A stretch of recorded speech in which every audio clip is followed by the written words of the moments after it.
இன்றே டவுன்லோட் செய்து உங்கள் ஃபேவரட் ஷோக்களை என்ஜாய் பண்ணுங்க. ஸோ இந்த காலகட்டத்தில் வந்து பார்த்தீங்கன்னா இவங்களுடைய growth, இவங்களுடைய வளர்ச்சிக்கு அவங்க ஃபேமிலிலேயோ இல்லை யாரோ ஒருத்தங்க தடங்கல் ஆகிட்டே இருப்பாங்க. அந்த growth தடை நீங்கி எப்போ கிடைக்கும்? மீண்டும் சினிமா வாய்ப்புகள் எப்போ கிடைக்கும்? கணவருடைய growth, அவருடைய ஆயுள் ஆரோக்கியம் எப்படி இருக்கும்? கடன் கொஞ்சம் இருக்கும், ஹோம் லோனாக இருக்கும் அல்லது லேண்ட் ஏதாவது வாங்கியிருப்பாங்க, அந்த கடன் எப்போது அடையும்? தொழில் வாய்ப்புகள் நன்றாக இருக்குமா? உடல் நலத்தில் சமீபத்தில் ஒரு 6 மாதத்துக்கு முன்னாடி ஏதோ ஒரு ஹெல்த் இஷ்யூவில் பாதிக்கப்பட்டிருப்பாங்க, அதுலேருந்து மீண்டு வந்திருக்காங்க, திரும்ப வராமல் இருக்குமா? வீடு கடன் எப்போது முடியும்? வாகன கடன் எப்போது முடியும்? பொருளாதாரம், குழந்தைகள், அவங்க குழந்தைகளுக்கு சுப நிகழ்வுகள் எப்போது நடக்கும்? தங்கம்லாம் கொஞ்சம் அடமானம் வச்சிருக்காங்க, திரும்ப தங்கம் வாங்கக்கூடிய வாய்ப்புகள் இந்த வருஷம் நடக்குமா? இதுதான் அவங்களுடைய கேள்விகளாக மனசுக்குள்ள இருக்கும். எனக்கு என்ன கேட்கணும் அப்படின்னா, சினிமா துறையிலேருந்து வேற ஒரு துறைக்கு ஷிஃப்ட் ஆகணும்னு ஒரு மைண்டில் ஓடிட்டுருக்கு. அதாவது ஓனாக பிஸ்னஸ் பண்ணுறதா, இல்லை வேறு ஏதாவது நான் படிச்சிருக்கேன் இல்லையா அந்த ஃபீல்டில் போகிறதா, அந்த மாதிரி எனக்கு வந்து வேற ஒரு அப்படியே கண்டினியூஸ் அதே தாட் இருக்குது. இன்னொரு தொழில் வாய்ப்பு அவங்களுக்கு அமையும் சார், அதில் மாற்றுக்கிறதுல. அதான் நான் சொன்னேன், தொழில் சம்பந்தப்பட்ட கேள்விகள் கேட்பாங்க. அந்த தொழில் கண்டிப்பாக இந்த ஆகஸ்ட்ல இருந்து கிளிக் ஆகும். ஆனால் சினிமா அவங்கள விடாது. சினிமாவில் இருந்து கொண்டே இருப்பார்கள். வாய்ப்பு கிடைக்கும் போது வருஷத்துக்கு 2-3 பண்ணிட்டு மீதமுள்ள காலங்களில் தொழிலை பண்ணுவாங்க. நிச்சயமாக தொழில் அமையும். எனக்கு கிளியராக சொல்லுங்க, என்ன ஃபீல்டு இதை தவிர வேற எந்த ஃபீல்டு? அதாவது ஓனா பிஸ்னஸ் பண்ணா, பணம் இன்வெஸ்ட் பண்ணா. சோ இப்போ நீங்க என்ன பிசினஸ்னு யோசிக்கிறீங்க? ஆமா, இப்போ ஒரு ஃபீல்ட் மாறறோம்னா என்ன ஃபீல்ட் மாறலாம்? ஃபுட் ரிலேட்டட், உணவு சார்ந்த தொழில் அவங்க செய்யறது. நான் எல்லாமே பண்ணிட்டு இருக்கேங்க. இப்போ எதுங்க எனக்கு நிலையா இருக்கும்? உணவு எது சம்பந்தப்பட்ட தொழில் இன்கம் எல்லாமே ஸ்டடியா இருக்கும், அது கேக்குறேன் நான். உங்களுக்கு சந்திரன் பலமா இருக்கு, சுக்கிரன் பலமா இருக்கு. உணவு, கேட்டரிங், இனிப்பு, இது சார்ந்த ஸ்வீட்ஸ், ரெஸ்டாரண்ட் மாதிரி, அப்படி ஹோட்டல் பிசினஸ் மாதிரி இருந்தா எனக்கு சரியா இருக்குன்றீங்க. எஸ், கண்டிப்பா. ஆனால் சினிமா உங்களை விடாது. உங்க ஜாதகம் என்ன? இதேதான், ரேவதி மீனம் தான். நான் என்ன பண்ணணும் என்ன பண்ணக்கூடாது உங்களோட கேள்வி ஏதாவது இருக்கா? ஸ்பெசிஃபிக்கா கேள்வி அப்படிலாம் எதுவுமே இல்லை. ஏன்னா கேட்டு நான் மாட்டிக்கவும் விரும்பல. ஏதாவது ஸ்பெசிஃபிக்கா இல்லை இல்லை, இதுதான் நான் என்ன பண்ணணும் என்ன பண்ணக்கூடாது, டூஸ் அண்ட் டோன்ட் சொன்னா போறோம். நீங்கள் வந்து பிறந்ததுன்னா மீனராசி ரேவதி நட்சத்திரத்தில் வந்து கடக லக்கணத்தில் பிறந்த ஜாதகனா, நீங்கள் மற்றவங்களை பற்றி சிந்திக்கிற நேரத்தை விட வந்து உங்களை பற்றி நீங்கள் சிந்திச்சிங்கனாவே சில விஷயங்கள் வந்துன்னா உங்களை வந்து வளர்த்திக்க முடியும்னா. அதே போல் என்ன, உங்களுக்கு நிறைய கற்பனை திறனும் நினைவாற்றலும் ரொம்ப அதிகம்னா. ஆனால் வந்து பாசம் கருணைங்கிற ஒரு விஷயத்தில் வந்து உங்களை எல்லா இடத்துலையுமே விட்டு கொடுக்கறதுனால வந்து நம்மளை வந்து நமக்கு தானாக டவுன் ஆயிடுறோம். அதனால் வந்துன்னா சில இடங்களில் வந்து உங்களை நீங்கள் தக்க வச்சுக்க வேண்டிய ஒரு கட்டாயம் வந்துன்னா இருக்குது. மீனராசி வேற இருக்கீங்களா? இல்லை, மீனராசி நீங்க? ஓகே. மீனம் உத்திரட்டாதி கடக லக்னம் தான்.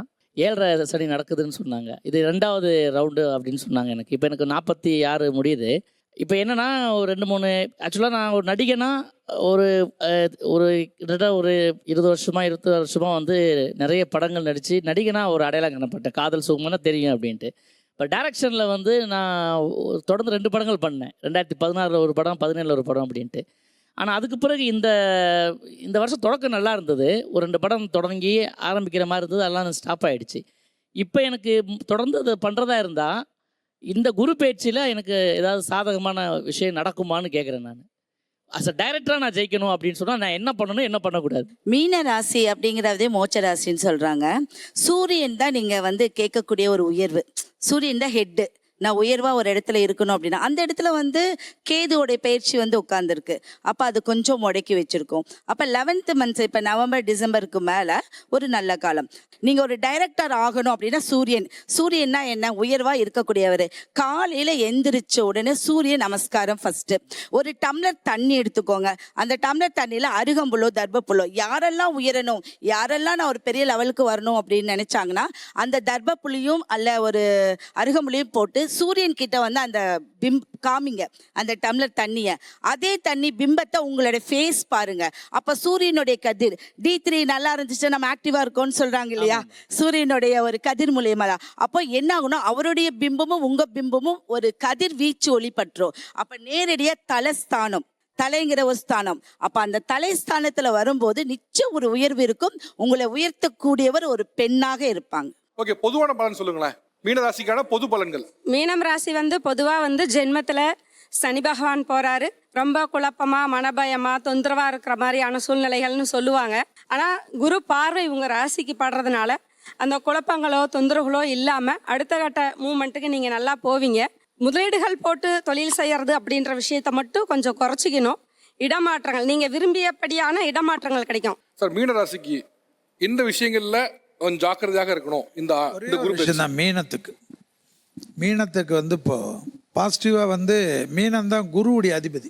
5ஆம் இடத்தில் குரு உச்சமாகிறதுனால இவங்களுக்கு நிறைய பாசிட்டிவ் இருந்தாலும் குழந்தைங்க விஷயத்தில் ரொம்ப ஜாக்கிரதையாக இருக்கும்.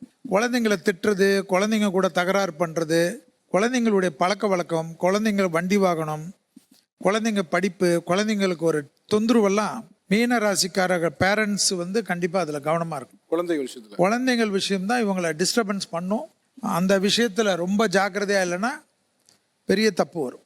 கீழ் முதுகு தண்டுவடம் எல்லா மீன ராசிக்காரங்களுக்கும் பாதிக்கக்கூடிய நேரம். ஸோ எக்ஸசைஸ் கண்டிப்பாக ஸ்ட்ரெச்சிங் வந்து முதுகு தண்டுவடத்துக்கு பண்ணணும். கட்டுக்கு உண்டான உணவுகளை எடுத்துக்கணும். எங்கள் வீட்டில் என் பசங்க 2 பேருமே மீனம். ஸோ எங்கள் வீட்டில் 3 பேர் மீனம் இருக்குது. இதனால ஏதாவது அப்ஸ் அண்ட் டவுன்ஸ் வருமா?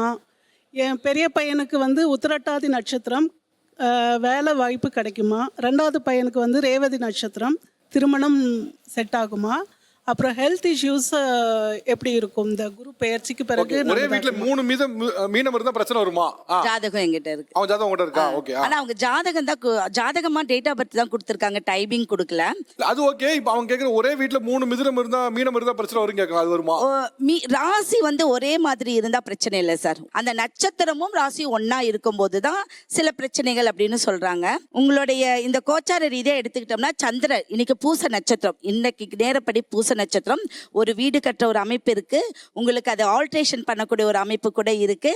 அதுக்கு உண்டான ஆயத்தம் எல்லாமே நடக்கிறதுக்கு நல்ல ஒரு காலம் உண்டு பண்ணிட்டு இருக்கு. டு பி ஃப்ராங்க், இதெல்லாம் நடக்குமானே தெரியல. ஏன்னா ஒரு சேவிங்ஸ் இல்ல நிச்சயம் நடக்கும். ஏன்னா நிறைய விஷயங்கள் வந்து நீங்க ஏற்பாடு பண்ணி தோத்து போயிருப்பீங்க.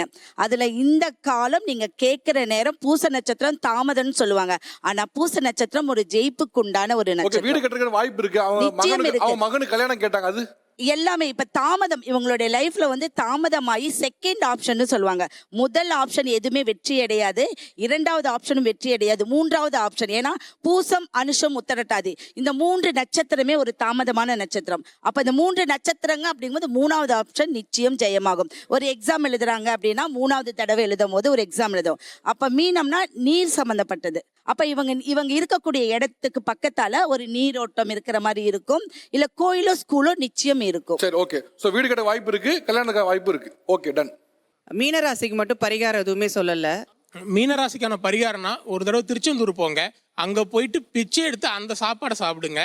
அங்க யாசகம் வாங்குங்க, மடியில் பிடிச்சி யாசகம் வாங்குங்க. இதை சனிக்கிழமையில பண்ணுங்க. உங்க லைஃப்ல உங்களுக்கு இருக்கிற அந்த மென்டல் டென்ஷன் பயங்கரமா இருக்கும், எண்ணம் ஓடிட்டே இருக்கும். எவன் எப்போ ஏமாத்தவனே தெரியாது, எவன் எப்போ ஏமாத்தணும். ஏன்னா நம்பிக்கை துரோகங்கள் நிறைய இருக்கும், மன உளைச்சல் அதிகமாக இருக்கும். இதை வந்து ஒரு முறை பண்ணிட்டு ப்ளூ கலர் ரிப்பனு ஒரு பெரிய ரோல் கடையில் விற்கும், அந்த ரோல் ரிப்பன் வாங்கி வீட்டில் வச்சுக்கோங்க. அதில் தினமும் 1 இன்ச்சை மட்டும் கட் பண்ணி தனியாக எடுத்து அதை மல்டிப்புளாக கட் பண்ணி குப்பையில் போடுங்க. இதை முதல்ல திருச்செந்தூரை முடிச்சுட்டு இதை வந்து பண்ணுங்க. உங்களுக்கு மண்டையில் உட்காந்துருக்கிற சனி அப்படியே இறங்கி கீழே போயிடுவார்.